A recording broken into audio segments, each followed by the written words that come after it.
I just want to thank everybody, or thank for the Nature Conservancy for inviting me to be here today and be amongst such impressive roster of speakers. I met a bunch of them at the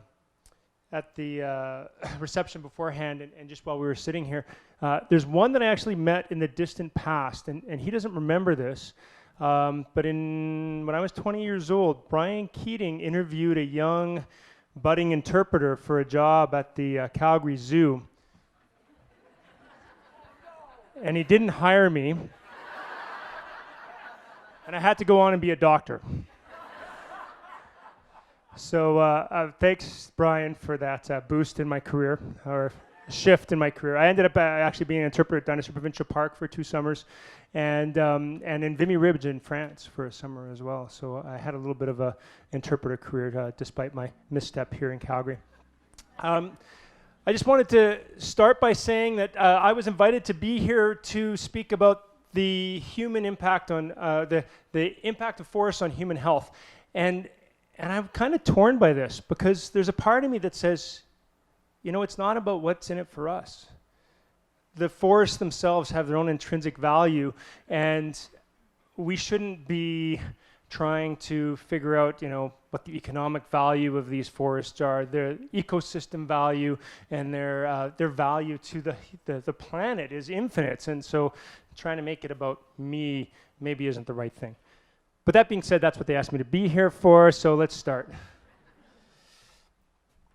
So, that's weird. Okay, there we go. Okay, so I grew up in Calgary, and my big memory of growing up in Calgary was that my mother used to take me on trips to the mountains every single weekend. In the summer, it was hikes up Larch Valley, or in the Valley of the 10 Peaks, or in the winter, Lake Louise, almost every weekend. And it was amazing. It was an amazing childhood to be a part of. And but once I actually asked my mom, why do we do this? Why don't we just stick around Calgary and like hang out and let me be with my friends and play with my cat? And she said, you know what? It's because I need that time to regenerate. It's only through those weekends that I survive the week. And I think a lot of Calgarians here understand that kind of philosophy. And so I'm going to talk a little bit about how that influences us as Calgarians. And I'm going to focus a lot more on North American forests. When we talk about forests and health, when you look on an international landscape, especially in developing countries, the forests matter on different scales. They matter for biodiversity and the medicinal plants that are either provided to the local populations, or the potential medicinal value to the whole world. And they also provide food, which for a lot of us is not the role that our forests play. So I'm going to talk a little bit more about what our local forests do. So the first thing that forests do is they provide us with physical benefits. And when I say physical benefits, the things that come to mind are first of all, heat and humidity regulation. So the humidity regulation is because the plants physically transpire. There's water that's brought up through the soil into the leaves and then evacuated into the air. And so it actually increases the local humidity. And of course, it provides heat benefits as well, because when you think about it, aside from buildings and maybe the occasional steep mountain, there's nothing out there that provides shade except for forests. And that shade is really important for regulating the temperature of ecosystems. So those are some of the simple things. The next thing that they do physically is of real importance to me. It regulates air pollution. And I have a special interest in air pollution. I'm working on a coal phase-out campaign here in Alberta, which with any luck you'll hear some positive announcements on in the next couple of weeks in this province. But my interest in air pollution, I didn't realize until I was doing some research for this talk about how important the forests themselves are for dealing with some of this air pollution. The big ones are NOx and SOx. NOx is nitrous oxides, and then ozone. And ozone's that brown haze that you see if you're standing at the top of COP and looking over the city on a cold winter day with an inversion event going on. That brown haze is ozone. And they both have substantial health impacts. And and the forest can actually regulate those emissions. And it's not, what's interesting about this is not one kind of tree or one size of tree, it's the variety that's really important. So the bigger the tree, the better, I think we can safely say. But also the different trees provide different regulation of these emissions. So deciduous and coniferous are both important. And the quality is also important. These need to be healthy trees, and the density is important. And so, especially for these urban spaces that we live in, we need to have our urban forests in a healthy sense. So let's talk about health specifically instead of just the physical elements. So there's actually been quite a few studies on interconnecting health and green spaces. A lot of these are done more, once again, in that urban forest that I mentioned.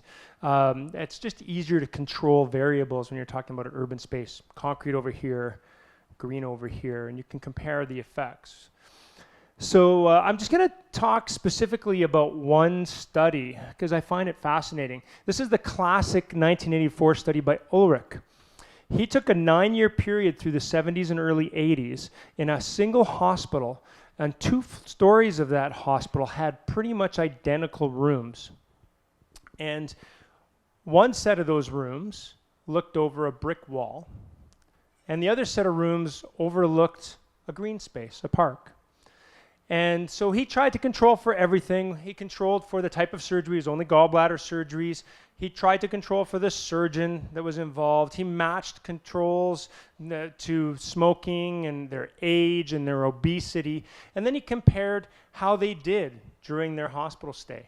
Well, it's pretty impressive. So of these 45 patients matched together, the natural setting, those people that were exposed to the natural setting, they healed faster, they had shorter hospital stays, and they actually had less need for pain medication. And that was one of the studies that kind of jettisoned things forward, looking at other effects. So let's talk about some of those other effects. So basically, when you look at green spaces, they provide recreational, cultural, spiritual, and aesthetic services to us. Aesthetic, I'm going to work on that word. And you all know this. They provide stress reduction. This is where my mom, enjoyed these spaces. They provide cognitive restoration, and they provide increased physical activity. And the end result of all these services that they provide to us is improved health and well-being for us as human beings. The way they do this is, it's interesting to actually look at how these directly impact health. So it reduces obesity. I think that comes from the recreational opportunities. And that's mostly about proximity to green spaces. If you live close to a green space, you're much more likely to go mountain biking than if you live close to a concrete space. Reduce psychiatric morbidity, including depression and anxiety. Less physical violence and aggression. Reduce cardiovascular disease, and it goes right down to really reduced all-cause mortality, which is fascinating.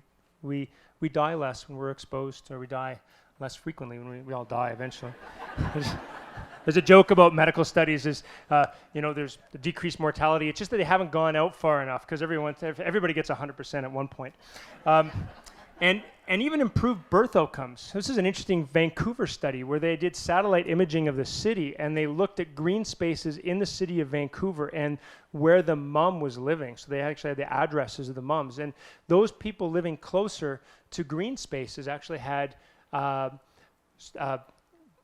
less small babies and less premature babies if they were in a green space. It's incredible. And this was not related to noise effects or air pollution. Interestingly enough, was related to walkability of the neighborhood. So if you lived in a walkable neighborhood, it was directly related to those things. And then decreased attention deficit disorder symptoms. So if you take a kid and you put them in a concrete playground and you put them in a forest, they're going to have less attention deficit symptoms. The evidence is so powerful that in Japan, they've taken it to a whole new level. As a doctor, you can prescribe forest therapy. I'm looking forward to being able to do that here. So why do forests matter? Well, let's go back to my first point. I want to really emphasize that they matter because unto themselves they're really important for this planet we call Earth. But let's also celebrate what they do for us, the joy and the health that they bring to us. And let's protect them because it's the right thing to do.